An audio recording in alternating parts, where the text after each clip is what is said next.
Welcome to the Man Cave Podcast with Dan Casper.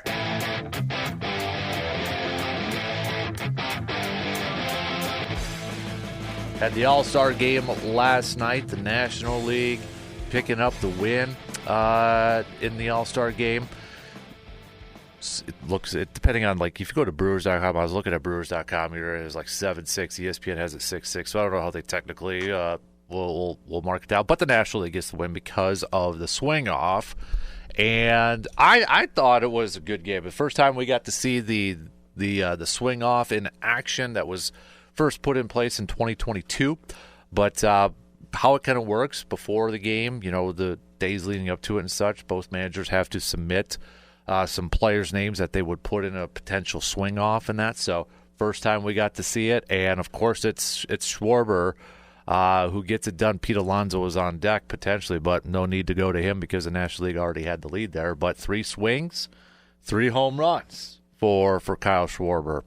But National League jumped out to an early 2-0 victory, or a 2-0 lead, excuse me. Then they added 4 more in the bottom of 6. Looked like it was going to be maybe a comfortable win for the National League. But right away in the 7th, the AEL, the American League, adding 4 to chip away at it. Then 2 more in the 9th, the top of the 9th, to tie it up. And National League not able to get any runs on the bottom of the ninth, so they go to the swing off, and that's all she wrote. Jacob Misiorowski throwing 18 pitches. If you were paying attention to the Brewers, pitched a little bit later on in the game than what Dave Roberts teased us with. Remember, Roberts said by the 5th inning, had to wait till the 8th there, dude. But he went a whole inning, giving up 1 hit, 18 pitches, 13 for strikes. Trevor McGill went right before him, finishing off the 7th, so technically McGill and Misiorowski get credited with holds, it looks like. So, but I enjoyed it. I don't know about you. I don't know for you listening right now if you enjoyed the All-Star game. I usually enjoy, we've have these talks whenever we get to an All-Star game or a Pro Bowl. Which one's the best All-Star game? Which one's the best Pro Bowl? Baseball is the one that, to me, hasn't changed the most over the years because it really hasn't had to. But hockey made a huge jump with their 4-nation face-off last year. To me, it's either NHL or MLB as the top All-Star games out there. And I still, again, baseball really hasn't changed a whole lot in the style of play because they haven't had to. And really, you can't. I mean, yes, they added the swing off to this, but, you don't want to end in a game in a tie and have the Miller Park, revisit that scenario that was early 2000s and such. So, but, no, I enjoyed it. I thought it was a good game. It did go a little longer. Did last a little long, but they kept me sucked in and such. I mentioned it a little bit earlier in the before the first break. If you haven't, though, go check out that Hank Aaron tribute. That thing was awesome. That thing was awesome. To watch the on-field video stuff, I mean, that was so darn cool. So darn cool to see that. So again, if you have it, it's out there. It's like a minute, less than 2 minutes. A video work to honor Hank Aaron hitting his home run 715 on 715 day. It worked out perfectly with the All-Star game being in Atlanta as well. So now that that's all in the books, we kind of get set for the quote-unquote second half of the season for the Milwaukee Brewers. What are your biggest concerns? What are your maybe question marks heading into this second half of the season? We put that up as a poll question last night, and 58% of you said it was a lack of power within the lineup. 30% of you said injuries, and 12% of you said that it was you're concerned about the Brewers maybe not making any trades or any moves before the trade deadline at the end of the month. I should have put one more option in there, and I should have added, are you concerned about them keeping their momentum or their edge? And I would throw that in there too. And Pat Murphy kind of alluded to that too. He said, quote, "Nothing gets easier. We've got to keep that edge. That's why I don't look back and why I can't get happy, can't put my feet up." And I think that's, when you have this All-Star break, it's good for the players maybe just to kind of relax. And, obviously with Sal Frelick with the hamstring, good for him to have a few days off and guys to, rest up for the stretch run here. But at the same time, the way the Brewers are playing, you're like, whew, you'd like to ride that momentum and ride that wave a little bit. So I'd throw that one in there. Like if we were just kind of talking about, some more general stuff, I would say I'm concerned, can they keep that edge? Can they keep that momentum going? I'm sure they're not going to all of a sudden just, win 10 in a row. I'd love to win 10 in a row.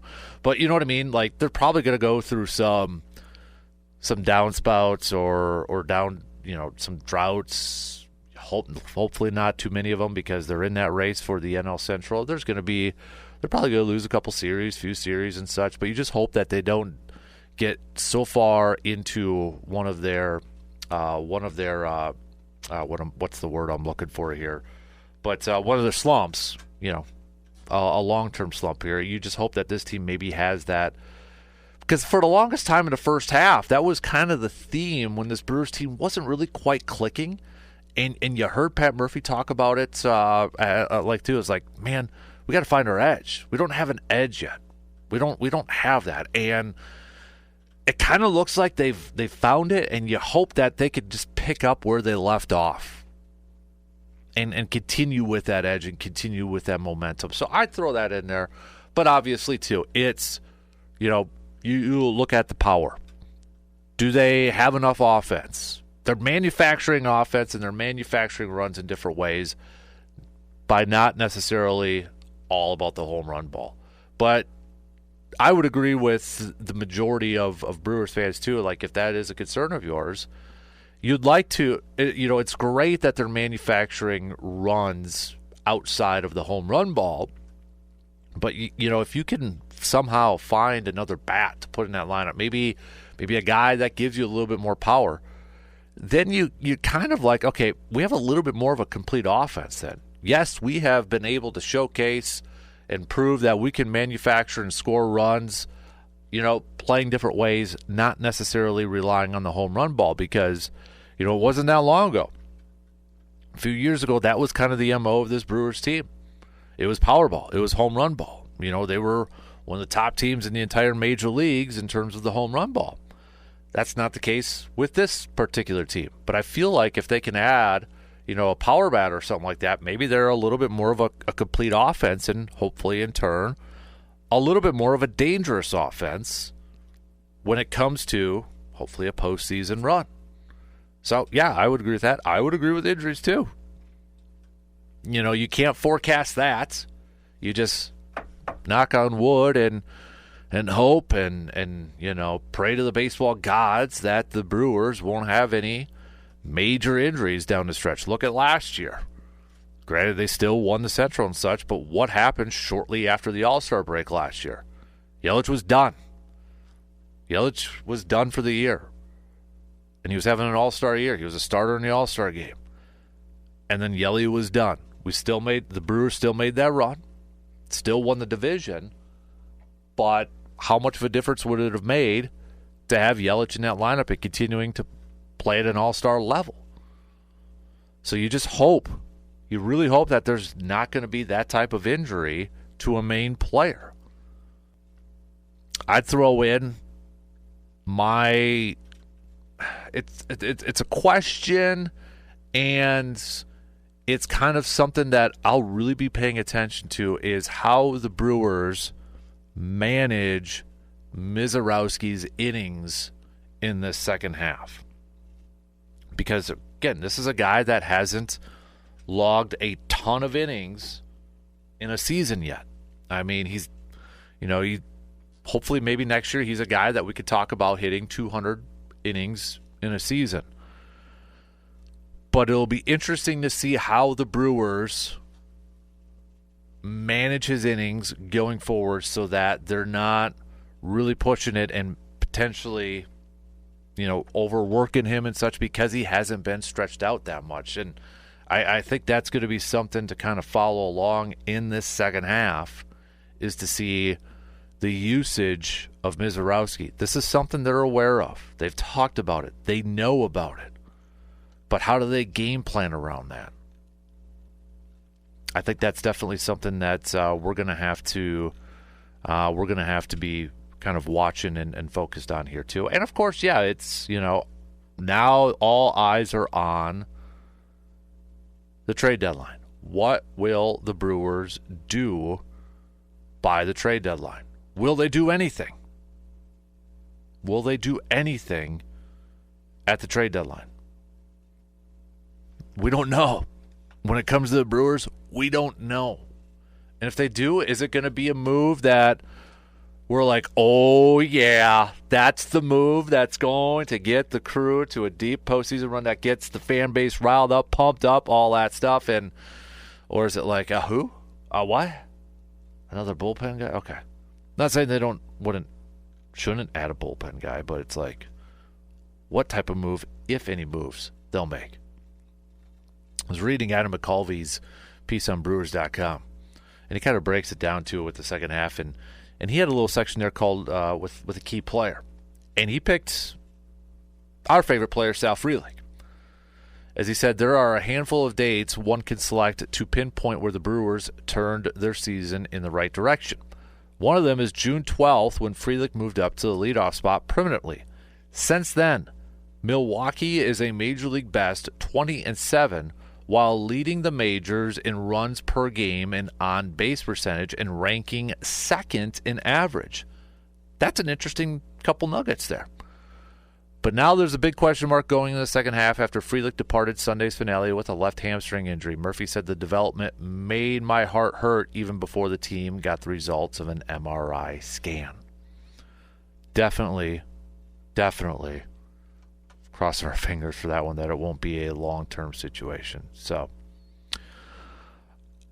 what do you think? Who do you think is the key player in the second half? I'd throw Frelick in there, and I think you throw Frelick in there too, not only because of what he has meant to the top of the order and his offensive production, obviously what he provides on the defensive side, but also I'd throw in a Mizorowski. I'd throw in a Yelich, because right now he is your power guy. I'd throw in a Contreras. He's got that finger injury. How's that going to affect, his play in the second half here? We could pick out a bunch of players, honestly. We really could. If you even want to make the argument, okay, if Joey Ortiz is going to continue to be the starting shortstop, key player is this dude's got to get that offense production up and at a more consistent level, for crying out loud. Quick nugget here, remaining strength of schedule for the Brewers. 5th toughest in the major leagues, 515, 3rd in the National League. They have 31 home games left, 35 on the road.